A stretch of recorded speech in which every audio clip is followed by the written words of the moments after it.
Good morning students. आज हम book B के ज्योग्राफी का चैप्टर नंबर 9 स्टार्ट करेंगे। चैप्टर नंबर 8 जो है वो बाद में करेंगे। ओके, हम पहले चैप्टर नंबर 9 पढ़ेंगे जो कि है आपका natural vegetation and wildlife. इस चैप्टर में हम natural vegetation as well as wildlife के बारे में पढ़ेंगे। ओके, और कौन कौन से डिफरेंट नेचुरल वेजिटेशन है, वाइल्ड लाइफ है हमारे वर्ल्ड में, इनके बारे में जानेंगे। और कहीं ना कहीं हम ये देखेंगे कि नेचुरल वेजिटेशन जो है मतलब या फिर वेजिटेशन किसी एरिया का कैसे इफेक्ट करता है ना। बहुत सारे फैक्टर्स हैं, वहाँ की क्लाइमेटिक कंडीशंस हैं, वहाँ की सॉइल है, वहाँ पे रेनफॉल हो रही है नहीं हो रही है, वहाँ का एलिवेशन मीन्स द स्लोप या हाइट हम बोलते हैं, जैसे लाइक पहाड़ी इलाके जो रहते हैं वो हाई एलिवेटेड एरिया पे रहते हैं।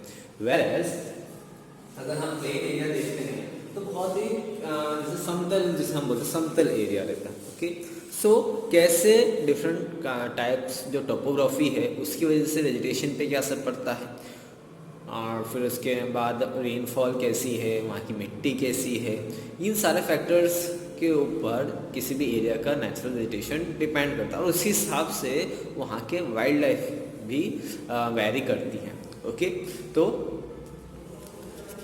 जैसे ही आप पेज नंबर 66 पर आएंगे तो आपको ये मैप दिखेगा। ओके, अब ये जो मैप है ये हमारे इंडिया का मैप है जिसमें जो डिफरेंट वेजिटेशंस हैं इनके बारे में इसमें इंफॉर्मेशन दे रखी है। ओके, अब जैसे हम माउंटेनियस एरिया में जाते हैं, ओके अभी मैं आपको मैप में समझा रहा हूँ, जैसे मैं आपको बता, जैसे हम माउंटेनियस एरिया में जाते हैं तो हम ये हमें महसूस होता है कि टेम्परेचर जो है डिक्रीज होना स्टार्ट हो जाता है। ओके, तो जिसकी वजह से वहाँ के नेचुरल वेजिटेशन में भी चेंजेस आते हैं।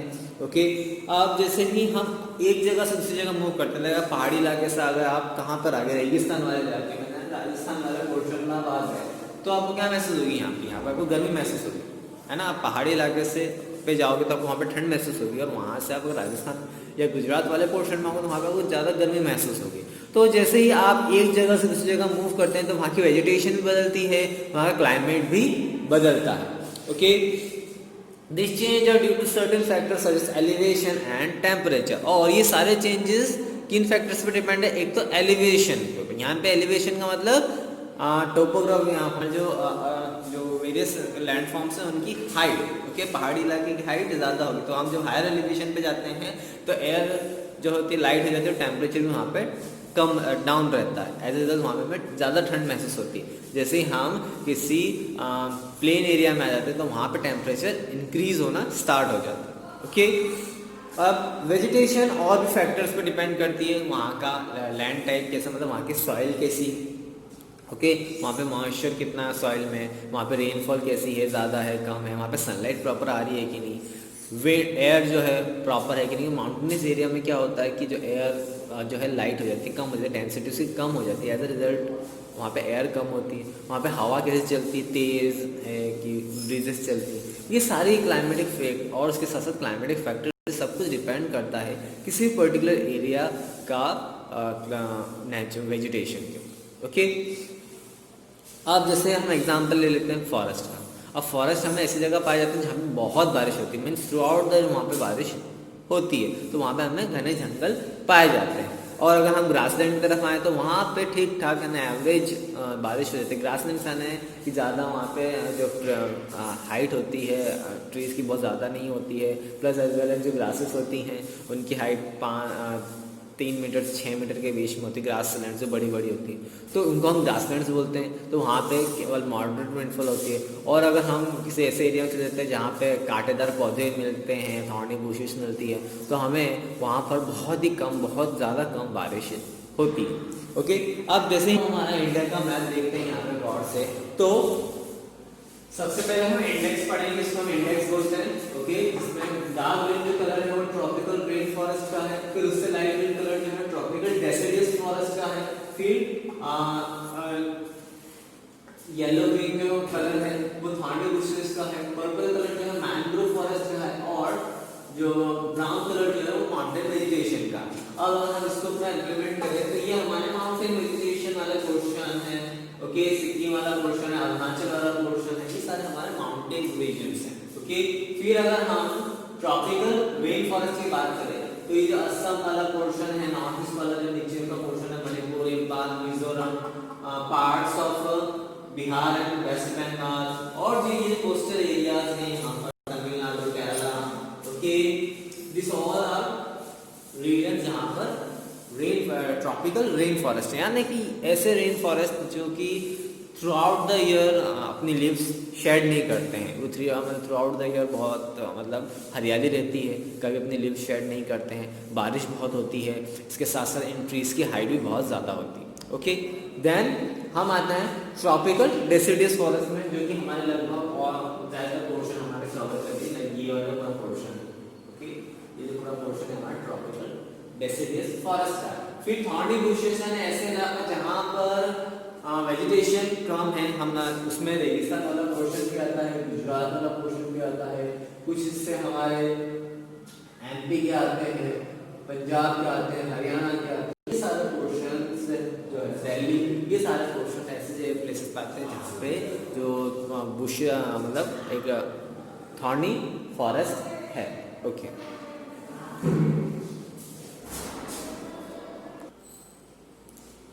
ओके, ये जो पार्ट्स हैं जो कि थॉर्नी बुशेस वाले एरिया, यहाँ पे हरियाली बहुत कम है, रेनफॉल कहीं बहुत ज़्यादा कम है, कहीं होती है बट लेकिन हरियाली कम है, ये ऐसे प्लेसेस।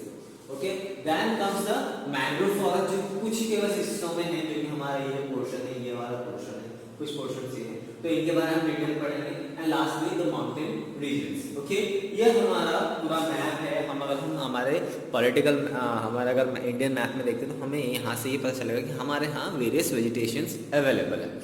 ओके,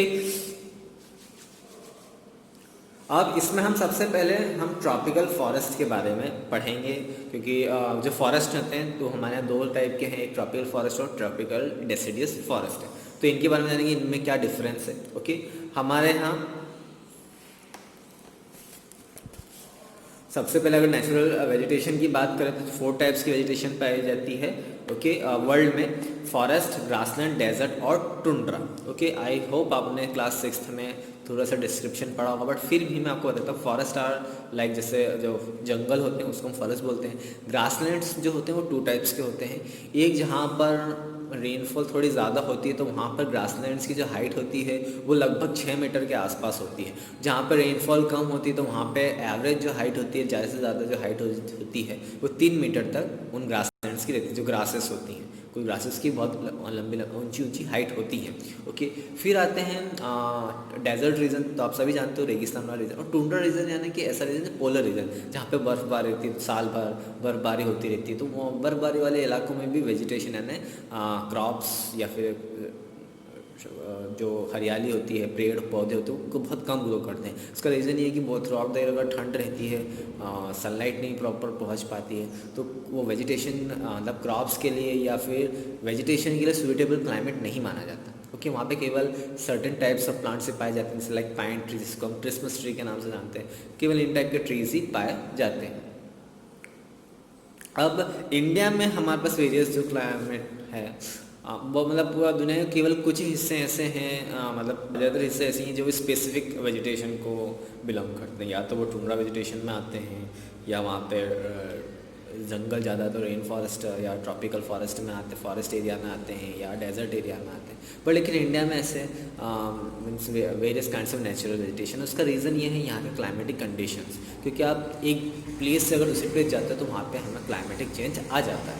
जैसे लाइक अभी हम एमपी में हैं तो हमें यहाँ पे बहुत ज़्यादा ठंड का महसूस हो रहा है, बट लेकिन जैसे ही आप राजस्थान गुजरात वाला ये पोर्शन पे जाओगे तो वहाँ पे आपको ठंड नहीं लगी, वहाँ पे गर्मी मीन्स मतलब ऐसा मौसम रहेगा तो आपको थोड़ी गर्मी भी लग सकती है। सो यहाँ पे एक वैरिड क्लाइमेटिक कंडीशन होने की वजह से ज्योग्राफिकल फीचर्स अलग हैं। कहीं आप देख रहे हो पहाड़ हैं, तो कहीं जो है बहुत ज़्यादा बारिश होने की वजह से फॉरेस्ट बहुत ज़्यादा बारिश होती है, इसकी वजह से यहाँ पे फॉरेस्ट बहुत ज़्यादा है। तो कहीं ना कहीं डिफरेंट क्लाइमेटिक कंडीशंस, फिर उनके जो वेरियस लैंड टोपोग्राफी है, कहीं माउंटेन है, कहीं डेजर्ट है, कहीं प्लेन एरिया, कहीं प्लेटूज हैं, इस वजह से भी फ़र्क पड़ता है। ओके, अब फॉरेस्ट की अगर हम बात करें, जैसे हमारा टॉपिक है फॉरेस्ट, पहला टॉपिक है, तो फॉरेस्ट एक ऐसा लार्ज एरिया लैंड कवर होता है जहाँ पे हमें बहुत सारे ट्रीज, अंडर बुशेज सब दिखेंगे, various kinds of plants, trees दिखेंगे। ओके, अब इस वजह से यहाँ पे वाइल्ड लाइफ भी वेरी करती है, क्योंकि कहीं ना कहीं फॉरेस्ट जब वाइल्ड लाइफ भी डिपेंड करती है किस टाइप के फॉरेस्ट। अगर ट्रॉपिकल फॉरेस्ट है तो वहाँ पे अलग टाइप के प्लांट एनिमल्स मिल जाएंगे, वाइल्ड लाइफ मिल जाएगी। अगर डेसिडियस फॉरेस्ट में वहाँ पे अलग टाइप के एनिमल्स मिल जाएंगे। अब the two main climatic factors that affect the tree, plants and wildlife found in forest are temperature and rainfall. Temperature and rainfall. Based on these factors, forest can be broadly classified in tropical, temperate and coniferous and Mediterranean. अब किसी भी area के portion को अगर forest को classify करें तो वहाँ पे कौन कौन सी चीज़ों का ध्यान रखकर क्लासिफिकेशन किया जाता है।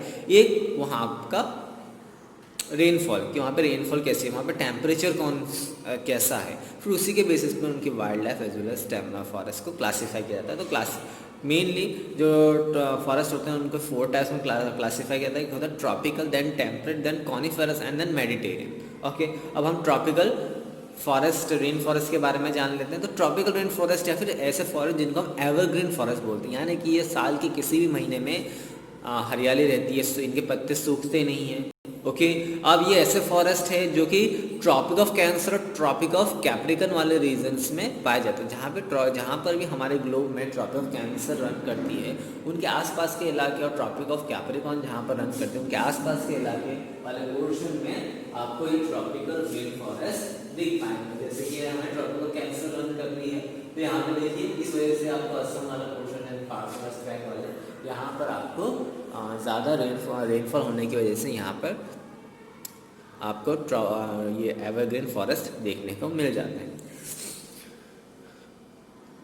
Since Tropic of Cancer, Tropic Capricorn have hot and humid climate. Since यहाँ पर जो टेम्परेचर जो क्लाइमेट है यहाँ का, एक तो बहुत ज़्यादा गर्मी तो इसके साथ ह्यूमिडिटी भी बहुत ज़्यादा रहती है।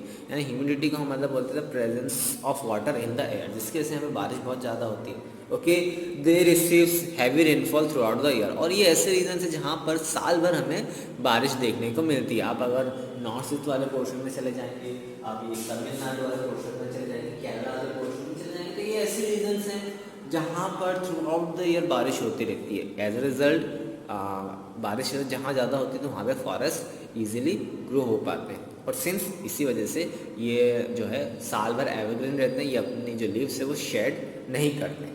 Okay, in rainforest the crowns of tree forms a thick canopy of several layers. As a result, sunlight does not reach the forest ground even during the day.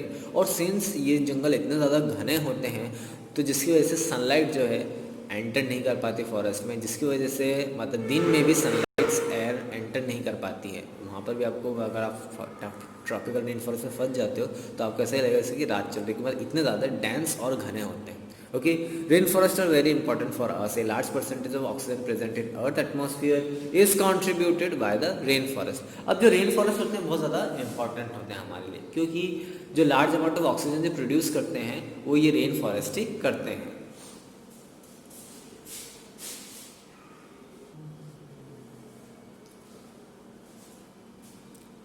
और इन जो रेन फॉरेस्ट होते हैं इस वजह से यहाँ पे वेरियस काइंड्स ऑफ एनिमल्स और डिफरेंट काइंड्स ऑफ आपको पेड़ पौधे भी मिल जाएंगे। स्पेशली यहाँ पे बैम्बूज और रीड्स होते हैं, ये ग्रो होते हैं। इनके अलावा रोजवुड, इबन है, महागौनी, ये सारे कुछ कॉमन ट्रीज है जो यहाँ पे पाए जाते हैं। ओके, इनके अलावा यहाँ पे various animals, microscopic organisms, insects, worms, fish, reptiles, amphibians, birds, mammals पाए जाते हैं। जैसे लाइक एनाकोंडा जो one of the most largest snakes माने जाते हैं, वो इन ट्रॉपिकल रेन फॉरेस्ट में पाए जाते हैं, जो कि साउथ अमेरिका में ये ट्रॉपिकल रेन फॉरेस्ट जो साउथ अमेरिका के होते हैं वहाँ ये पाए जाते हैं। ओके, ये जो हैं ये एनिमल्स को इनफैक्ट एक लार्ज क्रोकोडाइल तक खा सकते हैं। एनाकोंडा जो है जो वर्ल्ड के लार्जेस्ट स्नेक्स में से माने जाते हैं, जो साउथ अमेरिका में मिलते हैं, ये एक लार्ज एनिमल क्रोकोडाइल जैसे साइज़ के एनिमल तक को ये खा सकते हैं। इनके अलावा यहाँ पे आर्गेटम, टॉकन, फ्रॉग, इन साइड पे various kinds of different species of animals,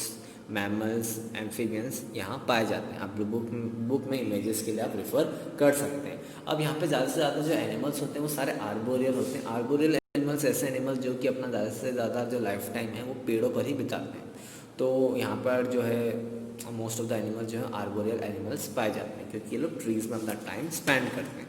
then comes the tropical deciduous forest. Okay, अब ये जो फॉरेस्ट है ये हमें बहुत सारे हिस्से parts of our India as well as northern Australia, Central America, यहाँ पर ये ट्रॉपिकल डेसिडस फॉरेस्ट पाए जाते हैं। ये ज़्यादा घने नहीं होते हैं, ओके, जैसे कि लाइक जैसे हमारा एवरग्रीन फॉरेस्ट था, इनको मानसून फॉरेस्ट के नाम से भी जाना जाता है, क्योंकि जो जब मानसून होता है तभी बारिश होती है इन एरियाज़ में, ओके। और ये थ्रू आउट द ईयर इनको बारिश नहीं मिलती, जिसकी वजह से जैसे जैसे सीजनल चेंजेस होते हैं, तो एक सीजन जब ऑटम सीजन आता है तो ये अपने सारे लीव्स को शेड कर देते हैं, okay. The trees in these forests adapt themselves to seasonal change as they remain green during the wet season and shed leaves during the dry season to conserve water. और उन्होंने इन trees ने, यहाँ की vegetation ने भी अपने आप को इस क्लाइमेट के हिसाब से ढाल रखा है। जब वेट सीज़न होता है, बारिश वाला मौसम होता है, तब ये हरे भरे रहते हैं, पर लेकिन जैसे ही ड्राई सीजन में आते हैं तो अपने लीव्स को शेड कर देते हैं। मोस्ट ऑफ द ट्रीज जो अपने लीव शेड इसीलिए करते हैं ताकि जो एनर्जी लगती है, पानी का कंजप्शन होता है, वो लीव्स को अगर गिरा देते हैं, अपने शेड कर देते हैं, तो इतना ज़्यादा एनर्जी की रिक्वायरमेंट नहीं होती।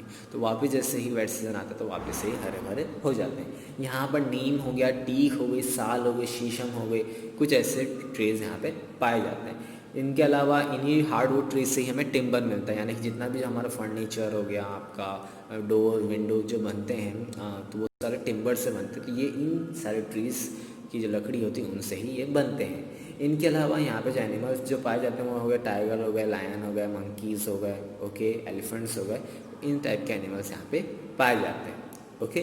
Now comes the temperate evergreen forest, okay. Temperate evergreen forest ऐसे फॉरेस्ट है जहाँ पर ये कोस्टल रीजन से पाए जाते हैं। यहाँ का टेम्परेचर इनका मॉडरेट रहता है, ओके, मतलब ना ज़्यादा गर्मी रहती है, मतलब वार्म रहता है ड्यूरिंग द समर्स और कोल्ड रहता है ड्यूरिंग द विंटर्स, ओके। ये सारे जो एरियाज़ है कोस्टल एरियाज़ के पास में, समुद्री किनारे के जो आसपास जो एरियाज़ होते हैं वहाँ पर ये टेम्परेट एवरग्रीन फॉरेस्ट पाए जाते हैं। अब जो ये मेनली जो साउथ ईस्टर्न यूएसए हैं, साउथ चाइना है और साउथ ईस्टर्न ब्राज़ील है, यहाँ पर सबसे ज़्यादा टेम्परेट एवरग्रीन फॉरेस्ट पाए जाते हैं। यहाँ पर जो फॉरेस्ट है ये ज़्यादातर ओक, पाइन, सीडर, इस टाइप के ट्रीज़ यहाँ पे पाए जाते हैं। और यहाँ पे जो वाइल्ड लाइफ है वो है deer, red squirrel, bear, owl, उल्लू, इन टाइप के जो हैं एनिमल्स यहाँ पर रिसाइड करते हैं, ओके। अब यहाँ आज हम केवल इन 3 टाइप्स ऑफ फॉरेस्ट के बारे में पढ़ रहे हैं। नेक्स्ट लेक्चर में हम टेम्परेट डेसिडियस एंड कॉनिफेरस और मेडिटेरियन फॉरेस्ट के बारे में जानेंगे। फिर हम पढ़ेंगे ग्रासलैंड्स के बारे में, ओके। आज के लिए इतना ही, थैंक यू।